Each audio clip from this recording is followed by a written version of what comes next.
कारगिल, बलिदान की सबसे ऊंची चोटी, जिसे आज हम कारगिल विजय के नाम से जानते हैं। 1999 में लड़ी गई ये जंग लड़ी गई धरती के सबसे कठिन कोनों में, 16,500 फीट की ऊंचाई पर, जहां बर्फ थी, बारूद था और था केवल एक संकल्प, हर इंच भारत का है और रहेगा। मई 1999 पाकिस्तान ने ऑपरेशन बद्र के जरिए कारगिल की ऊंची चोटियों पर कब्जा कर लेह को काटने और भारत को कश्मीर मुद्दे पर दबाव में लाने की कोशिश की। लेकिन भारत चुप नहीं बैठा। भारत ने जवाब दिया। ऑपरेशन विजय से सेना, वायुसेना और नौसेना तीनों अंगों ने मिलकर रचा इतिहास।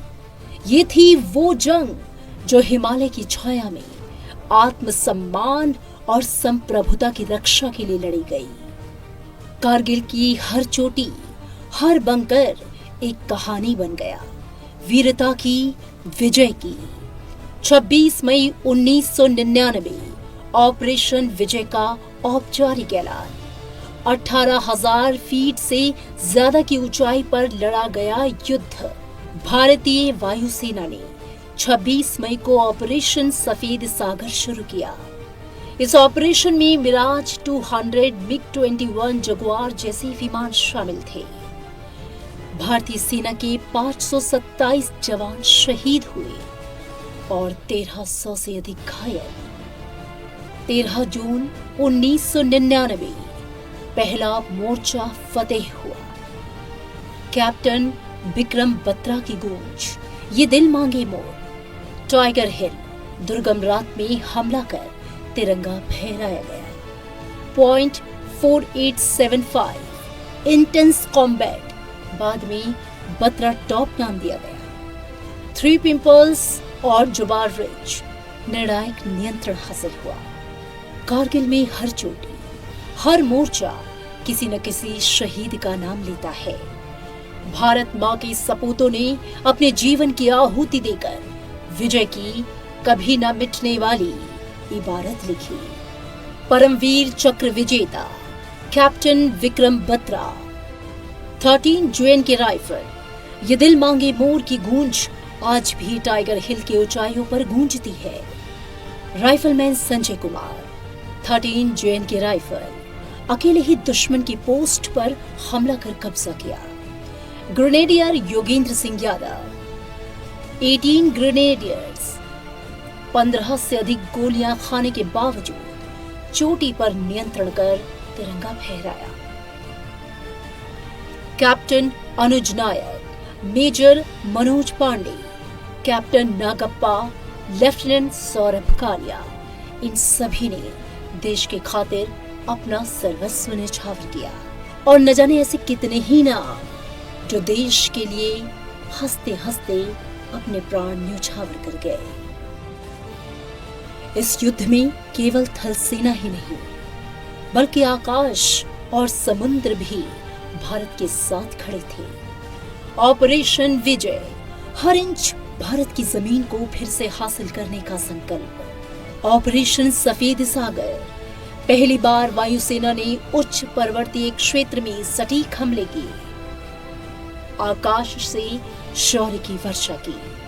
ऑपरेशन तलवार, भारतीय नौसेना ने समुद्री सीमाओं पर रणनीतिक दबाव बनाया, पाकिस्तान की सप्लाई लाइन को काटने की तैयारी की। कारगिल युद्ध सिर्फ एक सीमा संघर्ष नहीं था, ये भारत की रक्षा रणनीति का टर्निंग पॉइंट बन गया। ऊंचाई वाले युद्ध क्षेत्रों की रणनीति, निगरानी और खुफिया तंत्र में भारी सुधार हुआ। स्वदेशी रक्षा उत्पादन की दिशा में निर्णायक कदम उठे। आत्मनिर्भर भारत रक्षा क्षेत्र में साकार होने लगा।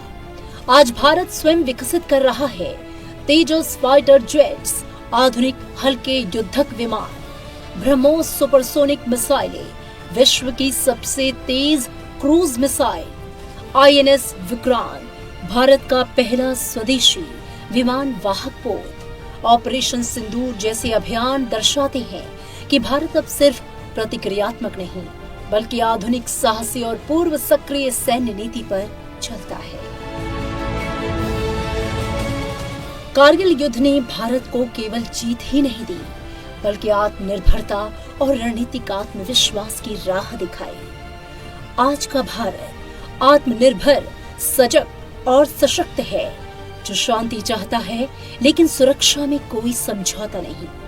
भारत का रक्षा उत्पादन वित्त वर्ष 2023-24 में 1.27 लाख करोड़, 2014 के मुकाबले 174% की वृद्धि। रक्षा निर्यात, भारत अब 100 से अधिक देशों को हथियार और तकनीकी निर्यात कर रहा है। स्वदेशी शस्त्र प्रणाली, तेजस, ब्रह्मोस, आकाश, INS विक्रांत, विज्ञान और संकल्प की मिसाल। डिफेंस कॉरिडोर, यूपी और तमिलनाडु में रक्षा गलियारे, आत्मनिर्भरता, रोजगार और नवाचार को बढ़ावा। कारगिल की चोटियों से लेकर आत्मनिर्भर भारत तक ये सफर है शौर्य, विज्ञान और संकल्प का। 26 जुलाई वो दिन जब भारत अपने शहीदों को सलाम करता है। कारगिल केवल एक युद्ध नहीं, एक राष्ट्रीय जागरण था। ये जंग बर्फ पर लड़ी गई थी, लेकिन इतिहास पर लिखी गई बलिदान की स्याही से। कारगिल की ऊंचाइयों से जो गूंज उठी थी, वो गूंज आज भी हर भारतीय के दिल में धड़कती है।